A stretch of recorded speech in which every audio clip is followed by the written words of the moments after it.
I cracked NET and JRF when I was doing my master's in Tata Institute of Social Sciences in psychology in the first year itself. And today I am going to exactly tell you how I did it. मुझे आज तक कम से कम 1000 लोगों ने पूछा है कि आपने फर्स्ट ईयर में ही मास्टर्स करते करते नेट और जेआरएफ दोनों क्रैक कैसे किया। क्या ये सच में सच है? आर यू स्कैमिंग अस? क्या ये अलाउड भी है? ये कैसे कर सकते हैं? And if it is true, आपने क्या क्या स्ट्रैटेजीज यूज़ की, आपके एग्जैक्टली एक्सपीरियंसेस कैसे थे कि आपने वो क्रैक किया, हमको प्लीज़ बताओ। तो आज मैं आपको बताने वाली हूँ। वैसे वीडियो चालू करने से पहले I want to tell you that it is extremely difficult to maintain a YouTube channel while you are doing full-time MPhil residential degree in a hospital, that too in one of the best hospitals in the country. लग जाए प्राण चले जाए पर हवाबाजी ना जाए। But आज मैंने टाइम ब्लॉकिंग किया था। आज मैंने डिसाइड किया था कि मैं इतने आधे घंटे में ये काम करूँगी, फिर 2 घंटे ये काम के लिए, फिर आधा घंटा इस काम के लिए। और मैंने मेरा आराम, मेरा फन, मेरा इम्पॉर्टेंट काम सब कुछ टाइम ब्लॉक किया था।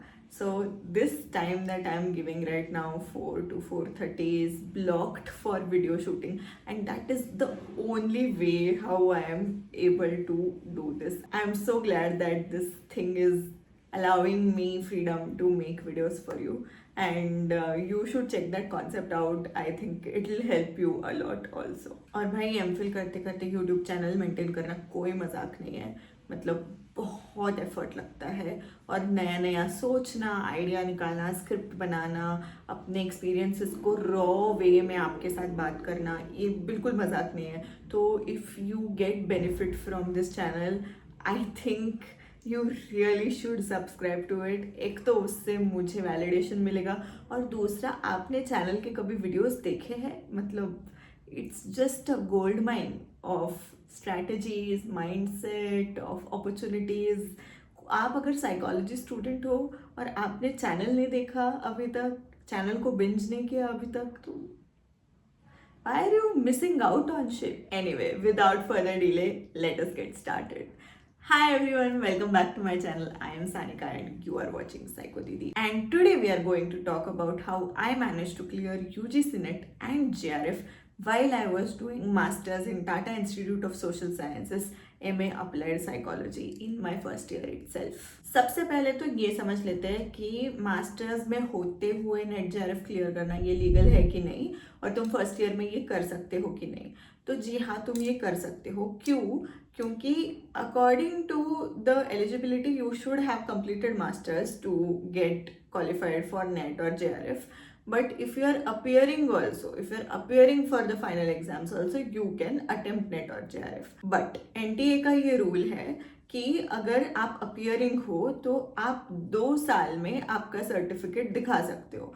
2 साल में आप आपका डिग्री का सर्टिफिकेट दिखा सकते हो, और 2 साल में अगर आपको आपकी डिग्री मिल जाती है, मतलब क्वालिफाई करने के 2 साल बाद अगर आपने लेट्स से 1 जनवरी 2026 को क्वालिफाई किया, तो 1 जनवरी 2028 तक अगर आपकी डिग्री आपके हाथ में आ जाती है तो वो नेट का क्वालिफिकेशन वैलिड माना जाएगा, और वो जेआरएफ का अवार्ड या स्टाइपेंड भी वैलिड माना जाएगा। तो आप लिटरली फर्स्ट सेमेस्टर से एग्जाम दे सकते हो, एंड आप इस सारे सिस्टम का फायदा उठा सकते हो। अभी दूसरी बात हम कर लेते हैं कि मैंने प्रिपेयर क्यों करना शुरू किया, कैसे करना शुरू किया। उसके लिए आपको मेरा थोड़ा कॉन्टेक्स्ट समझना पड़ेगा। तो सबसे पहले तो मैंने बहुत सारे वीडियोस में बताया है कि मुझे, आई थिंक तुम लोग भी मुझसे रिलेट कर पाओगे कि मुझे जितना जल्दी हो सके उतना जल्दी पैसे कमाने थे। और मैं जब बैचलर्स में थी तब निम्हांस, CIP, ये सारे इंस्टीट्यूट्स नेट जेआरएफ का स्टाइपेंड जो होता है, जेआरएफ का जो 37,000 रुपीज स्टाइपेंड होता है, वो दे रहे थे एमफिल ट्रेनीज को। फिर मैं जब मास्टर्स में आई तो निम्हांस ने एमफिल के लिए जेआरएफ का स्टाइपेंड देना बंद कर दिया, बट CIP अभी भी दे रहा था। तो I felt that getting JRF was a good financial security to have, and I wanted financial security. Like किसको नहीं चाहिए होती भाई। मैं 22 की उम्र में एमफिल में जाती और इतना कंपटीशन होता है, गवर्नमेंट कॉलेजेस के लिए, तो आई वॉज लाइक अगर मैं किसी कम स्टाइपेंड वाले कॉलेज में चली जाती हूँ तो फिर मुझे तो चाहिए फाइनेंशियल सिक्योरिटी, इसलिए मुझे वो एग्जाम क्रैक करनी थी. दैट वॉज इट, प्योरली पैसे के लिए.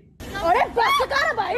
उसके अलावा एक और रीज़न था कि मुझे ऐसा लगता था नेट के लिए 900,000 लोग क्वालिफाई होते हैं, तो the percentage of people who qualify for net is too much and I am extremely competitive. मुझे से टॉप 1%, टॉप 0.1% में आना बहुत अच्छा लगता है. तो I don't want to be a part of the 1,000 people. I wanted to be a part of the 50 people who get JRF. तो उससे एक ईगो बूस्ट मिलेगा काइंड ऑफ. ये बहुत ही ज़्यादा बालिश यानी चाइल्डिश रीजंस है to want JRF, but that is the fun part of it. That is why I wanted JRF. So money and some challenge. Those were the main reasons why I wanted JRF. तो मुझे MPhil करना है और JRF करना है, ये मेरा पहले ही डिसाइडेड था बैचलर्स के एंड में ही. और मेरा ऐसा था कि मास्टर्स कौन से भी कॉलेज में मिलेगा, ये दोनों का प्रेप तो मैं करने वाली हूँ. और जैसे ही मुझे टिस में मास्टर्स का एडमिशन मिला उसके बाद तुरंत मास्टर्स का प्रेप करना बंद कर दिया और ये दोनों के लिए मैंने मटेरियल्स लिए, मैंने पढ़ाई करना शुरू कर दिया. मैं टिस के फर्स्ट वीक से ही पढ़ाई करना मैंने शुरू कर दिया था. मैंने कोई क्लास नहीं लगाया था, मैं बुक्स पढ़ रही थी, नोट्स बना रही थी, ये सब मैंने करना शुरू कर दिया था. एंड होता था कि कभी कंसिस्टेंसी इधर उधर होती थी, कभी कभी पूरा वीक मैं पढ़ाई नहीं करती थी, कभी एग्जाम बीच में आ जाता था, कभी असाइनमेंट बीच में आ जाता था, but I always get back to it. मतलब पूरे महीने में होता था कि मैं कम से कम 10-12 दिन तो नेट और एमफिल की पढ़ाई कर रही हूँ from the first year.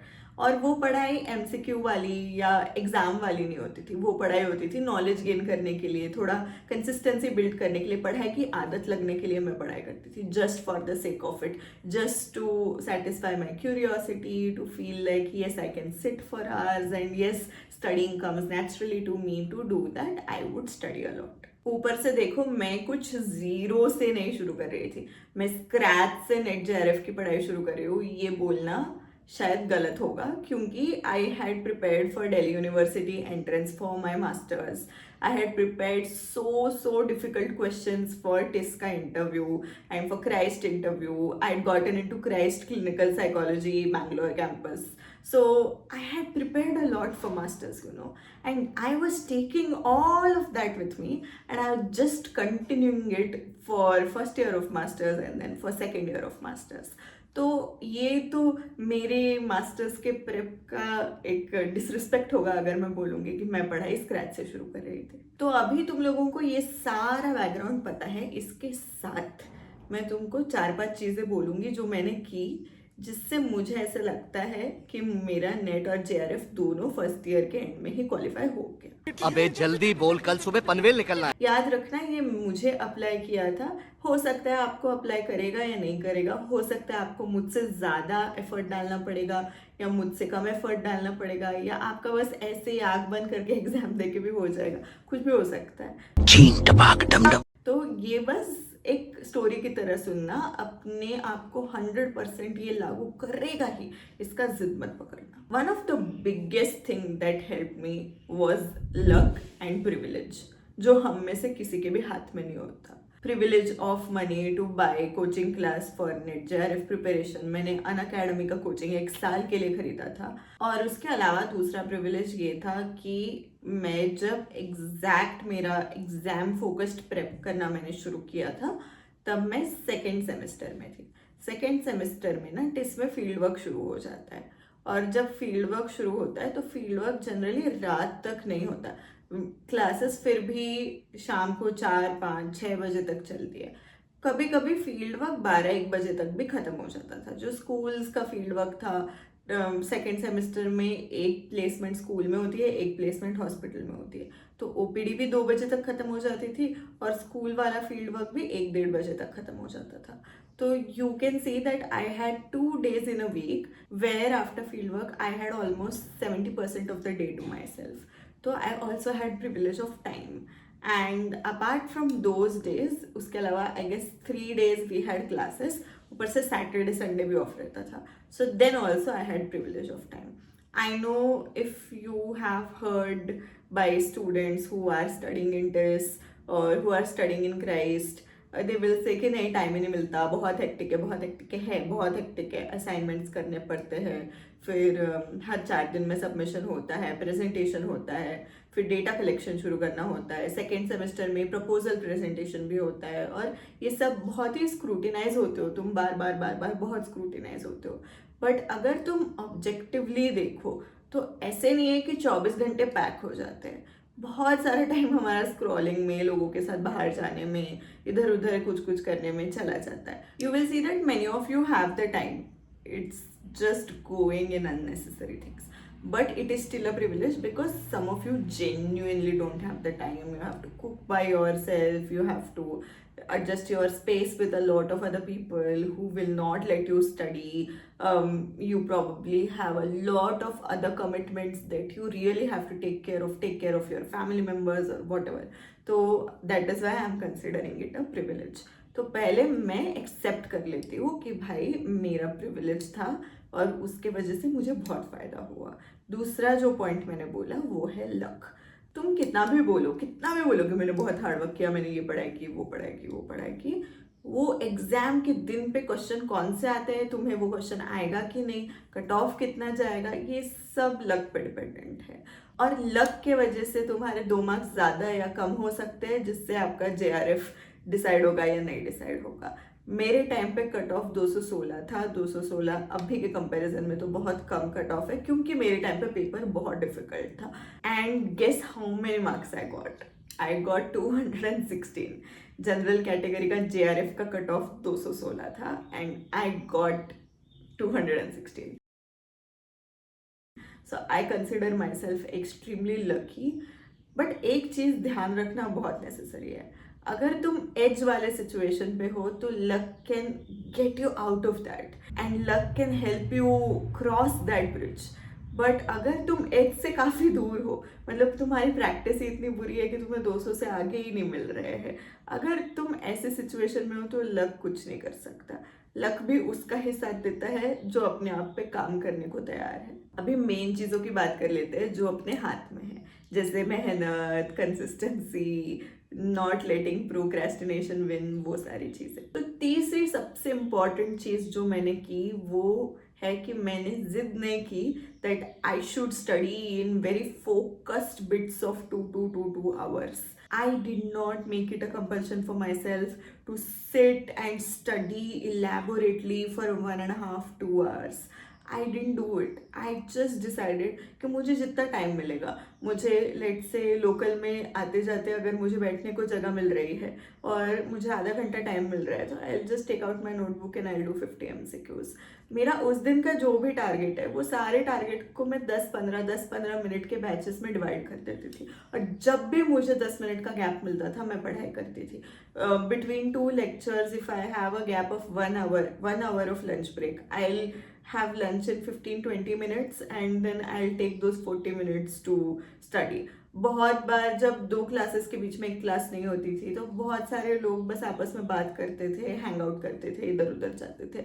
I would take those 40 minutes and study. I would take any 10 minutes, 5 minutes, 15 minutes, 20 minutes, whatever time I have got during travel, during lunch, during conversation that is not helpful, any time I would study. I would use that and study. आपको ऐसा लगेगा कि इससे क्या ही फर्क पड़ेगा, but Marathi में ना एक सेइंग है, थेंबे थेंबे तळे साचे, मतलब बूंद बूंद से ही सागर बनता है. तो that helped me really consolidate a lot of syllabus. मैंने इतने MCQs किए, I can't even think right now कि मैंने कितने MCQs किए होंगे. बट अगर मैंने ऐसा सोचा होता कि नहीं मुझे बैठना है, बैठ के मॉक टेस्ट करना है, तो मुझे टाइम नहीं मिलता. तो अगर तुम अभी मास्टर्स के फर्स्ट ईयर सेकेंड ईयर में हो, तुमको करते करते अगर एंट्रेंस का प्रेप करना है, तो अपने आप को ये कंपल्शन मत करो कि आपको अलग से बैठना है और करना है. जो टाइम मिलता है वो करो. I like to visualize it like that कि मास्टर्स या कोई भी बड़ी कमिटमेंट ना ये ट्रैफिक जैम की तरह है, जहाँ बहुत सारे बड़े बड़े कार्स हैं, उनके वजह से ट्रैफिक जैम हो गया, और वो बड़े बड़े कार्स ये आपके बड़ी बड़ी कमिटमेंट्स हैं. और आप सोचो कि आपका जो एंट्रेंस एग्जाम का टाइम है वो छोटी 2 व्हीलर की तरह है. और आपको वो कार के बीच में से घुस के निकलना है, तो वो ढूंढो छोटे छोटे गैप्स और निकलो.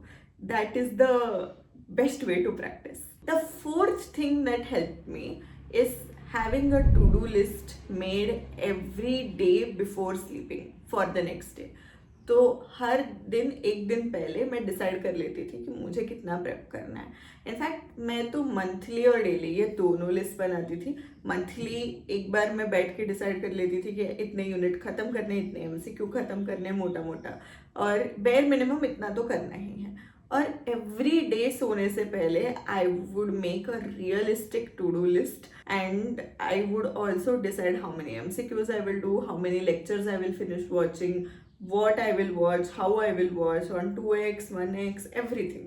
While making to-do list, I would also think कि अगर मेरा मन नहीं किया पढ़ने का तो मैं क्या करूँगी. स्क्रॉल करने का मन किया, पढ़ने का मन नहीं किया तो मैं क्या करूँगी. फिर मैं 5 मिनट का टाइमर लगाती थी स्क्रॉल करने के लिए. 5 मिनट मैं स्क्रॉल करती थी और फिर मैं वापस पढ़ाई करने के लिए बैठती थी जब टाइमर रिंग हो जाता था. तो ऐसे मैंने बहुत सारे टाइम मैनेजमेंट के tricks, cues, impulse control technique, सारा साइकोलॉजी खुद पे लगाया है पढ़ाई करने के लिए. The fifth thing that help me was a nonchalant mindset. मैं इतनी पढ़ाई तो कर रही थी but it was my first attempt and I was giving my first attempt in the second semester of my first year. तो I was like नहीं भी हुआ तो थर्ड सेमेस्टर में भी अटेम्प्ट है, फोर्थ सेमेस्टर में भी अटेम्प्ट है, तो मैं देती रहूँगी, इतना क्या लोड लेने का उसमें.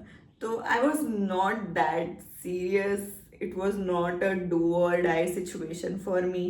And I was pretty chill. मैं जब एग्ज़ाम के लिए गई थी तब मैं इतनी चिल थी कि वापस आने के बाद मैं कैफ़े में गई, मैंने फ्रेंड्स को कॉल किया, मैंने बॉयफ्रेंड से बात की. एग्ज़ाम से पहले भी मैं बॉयफ्रेंड से बात करी थी. और मैं एग्ज़ाम के लिए गई थी तब मेरे बाजू में जो बैठी थी वो उसने मुझे रिकग्नाइज कर लिया. वो कह रही थी यू आर साइको दीदी ना. बोला हाँ. फिर हम लोग यूट्यूब के बारे में बात करना शुरू कर दिया. आई was not caring a lot about exam when I actually went for exam. मतलब मैंने सारा प्रेप पहले, बहुत ज़्यादा प्रेप मैंने पहले कर लिया था. तो आई वॉज थिंकिंग कि एग्ज़ाम के दिन क्या ही कर लूँगी. और मैंने बहुत ही नॉनचलेंट माइंडसेट से एग्ज़ाम दिया था कि मेरा कुछ नहीं जाता, मैं मेरा बेस्ट देने आई हूँ. तो I will have fun with exam. If the exam makes no sense I will make fun of it. चल. But I will not worry about the result so much. और जब आपके मन पे इतना प्रेशर नहीं होता है तो आप काफ़ी अच्छा परफॉर्म करते हो. ये मैंने बहुत बार देखा है. मैंने CIP का भी MPhil का एंट्रेंस ऐसे ही नॉनचलेंट माइंडसेट से दिया था और मेरा AIR 1 आ गया. तो it helps, but it only helps when your nonchalant mindset is because you don't want to take any pressure. It does not help if your nonchalant mindset is like हाँ मैंने प्रेप ही नहीं किया है, क्या ही होगा, मैं नहीं करने वाली, अभी कुछ देखूंगी, हो गया तो हो गया, नहीं हो गया तो नहीं होगा. ऐसे नहीं, मतलब तुमने कुछ पढ़ाई नहीं की है तो वर्क नहीं करे. The final thing that helped me clear NET and JRF while doing my masters is a feeling of revenge. ये बहुत फनी है बट ये बहुत सीरियस है और मैंने कभी यूट्यूब पे इसके बारे में शेयर नहीं किया. So when I was in my bachelors I and my ex had broken up. ठीक है, बट वो फिर भी वो वैसा होता है ना ब्रेकअप, वैसे किचकट ब्रेकअप होता है, मतलब बहुत ही स्टिकी सा ब्रेकअप होता है. अच्छा क्लीन ब्रेकअप नहीं हुआ था हमारा. तो again and again we were talking and lot of problems were happening. And in the first year of my masters, he called my parents and said ये सही है क्या, आप एक बार मेरे पेरेंट्स के साथ बात करो, ऐसे ब्रेकअप नहीं होना चाहिए. तब मैं 20 साल की थी. He wanted me to get married then because his parents said so and I didn't want that क्योंकि मैं 20 साल की थी. And he was a MBBS graduate, he was a doctor. So he and his parents thought that his career was more important and I was so doing some arts thing, a psychologist only ना. I will be a supportive hand to him, ऐसे उनका था थोड़ा. ठीक है, तो उसने मेरे पेरेंट्स को मुझे बिना पूछे फ़ोन कर दिया था और बोला था आप मिलने के लिए आ जाओ, नहीं तो मैं मेरे मम्मी पापा को लेकर यहाँ आ जाता हूँ, हम सानिका को मनाते हैं, ऐसे नहीं चलता है और हम शादी का फिक्स कर लेते हैं. I was like I had just turned 21 masters के फर्स्ट ईयर में and I was already dating somebody else. तो I was like क्या ही बात कर रहा है ये बंदा. और मैंने उसको बोला कि नहीं, डोंट कॉल योर पेरेंट्स। एक तो 1 I am dating somebody and 2 I have my NET JRF exam in a week. तो एक हफ्ते पहले ये सब चल रहा था ड्रामा। एंड ही सेड अरे तुम्हारी एग्जाम तो हमेशा चलती रहती है, उसमें क्या इतना सीरियस थोड़ी है, इतनी सी तो बुक पढ़नी है। And it hurt my ego so much that I wanted to crack JRF by hook or crook. Like I wanted it for my own validation. उसके बाद वो लास्ट वाला हफ्ता तो मैंने बहुत पढ़ाई की, बहुत, मतलब मैंने उसको एक तो पूरी तरह कट ऑफ कर दिया। हम लोग बहुत सालों से डेट कर रहे थे, तो ऑब्वियस सी बात है कि मुझे रोना आया कि मैंने इतना ज़्यादा रूडली सब कट ऑफ कर दिया। But I was literally keeping my crying space for some time. Like मैं 15 मिनट का टाइमर लगाती थी कि ठीक है अभी तुम्हें हैवी इमोशंस फील करने हैं तो कर लो, रोना है तो रो लो, बी विथ योर सेल्फ। फिर 15 मिनट का टाइमर बच जाए, फिर I take a deep breath, say it's okay Sanika, you did it for your own good, now get to study. फिर मैं 1-1.5 घंटा पढ़ना शुरू कर देती थी। वो पूरा वीक मुझे एनीवे छुट्टी थी, कोई तो प्रिपरेशन लीव ऐसा कुछ था, तो I worked my S of and it helped a lot. Like मुझे पूरा सिलेबस कंसोलिडेट करने में वो लास्ट वीक की इतनी मदद हुई कि I can't express how much. So kind of thank you ex boyfriend, तुम्हारी वजह से मेरा जोश और बढ़ गया पढ़ने का।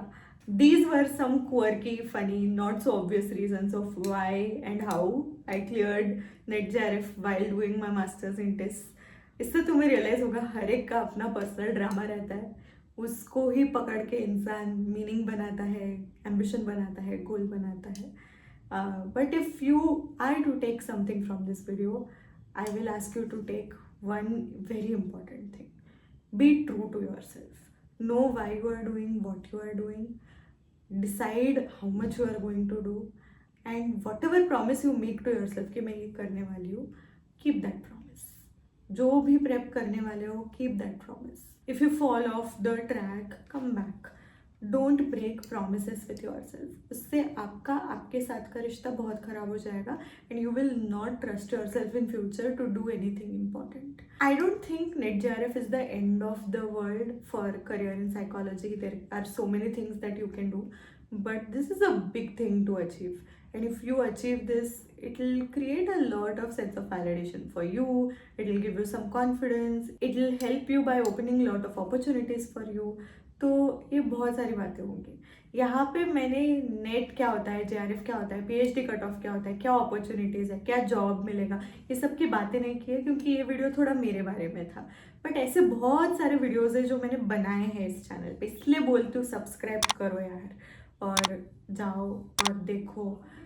इसके अलावा आप अगर प्रेप कर रहे हो तो ये तो I became very personal with you, but I have a very professional team of 40 people, जिसमें से बहुत सारे लोग NetJRF क्वालिफाइड है, जो निमांस में पढ़ रहे हैं, CIP में पढ़ रहे हैं, जो साइडी कर रहे हैं, and they have taught multiple people to crack NET and JRF in our organisation.